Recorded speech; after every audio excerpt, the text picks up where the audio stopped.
இசையமைப்பாளர் தேவாவின் சகோதரரும் பின்னணி பாடகருமான சபேஷ் உடல்நலக்குறைவால் சென்னையில் காலமானார். அண்மை செய்தியாக பார்த்து வருகிறோம். இது குறித்தான முழு விவரங்களோடு இணைந்திருக்கிறார் செய்தியாளர் யுவராஜ். விவரங்களை பகிரலாம். வணக்கம். இசையமைப்பாளர் தேவாவின் சகோதரரும் பிரபல பின்னணி பாடகருமான சபேஷ் உடல்நலக்குறைவால் இன்று சென்னையில் 12:15 மணி அளவில் காலமாக இருப்பதாக தகவல் அறிந்து வெளியாக இருக்கின்றது. சபேஷ் சகோதரர் முரளியுடன் இணைந்து ஏராளமான தமிழ் பாடல்களுக்கு இசையமைத்துள்ளார். அதே போன்று தேவாவுடன் இணைந்து பல பின்னணி பாடல்களில் முக்கியமான பாடல்கள், பல வெற்றி பாடல்களை சபேஷ் வந்து பாடியிருக்கின்றார்.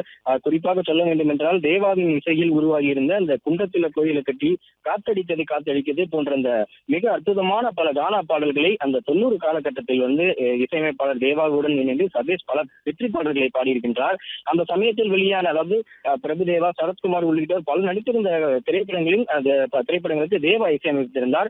தேவாவினுடைய மிகப்பெரிய வெற்றிக்கு அவருடைய சகோதரர்கள், அதாவது சபேஷ் முரளி ஆகிய சகோதரர்களுடைய பின்னணி பாடல்களும் மிகப்பெரிய ஒரு வெற்றியை குவிக்கும் வகையிலேயே இருந்தது.